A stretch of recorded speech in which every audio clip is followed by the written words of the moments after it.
हाँ Sonam, ticket cancel करा दो। हम लोग से पूछी भी नहीं और टिकट करा दी। ये बुढ़िया तो और मेरी कुंडली पे नाग बन के बैठी है। जी तो कर रहा है कि राजा से पहले इसका ही मर्डर कर दूं। जब देखो तब बीच में बोलते रहती है। बहुत स्मार्ट समझती है अपने आप को, मनहूस कहीं की। क्या सोच रही हो? टिकट कैंसिल करा दो, फिर कभी चली जाना। हाँ मम्मी सही कह रही है, टिकट कैंसिल करा दो, फिर बाद में कभी चला जाएगा। नहीं जी, मेरा सपना था कि मैं शादी के बाद हनीमून मनाने मेघालय ही जाऊंगी। आप किसी तरह चलिए, प्लीज मना मत करिए जी। बहुत मुश्किल से टिकट मिला है। सोनम, तुम समझ क्यों नहीं रही हो? बोल रही हो ना नहीं जाना है तो नहीं जाना है। अरे मम्मी जी, आप समझ क्यों नहीं रही हैं? पूरा 1 लाख रुपए का हनीमून पैकेज है, पूरा पैसा डूब जाएगा मेरा। आप क्यों नहीं कुछ बोल रहे हैं? मम्मी जी को समझाइए ना।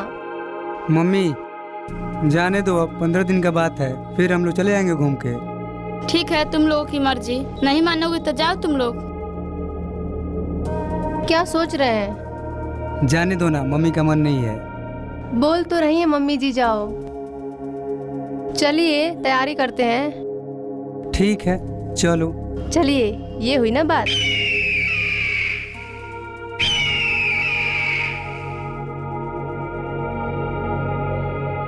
ये अचानक मेघालय का टिकट क्यों कराई है, वो भी बिना हम लोग से पूछे ही? क्या चल रहा है इसके दिमाग में? मुझे कुछ समझ नहीं आ रहा है। खैर जाने दो, बच्चे हैं, मौज मस्ती तो करेंगे ही।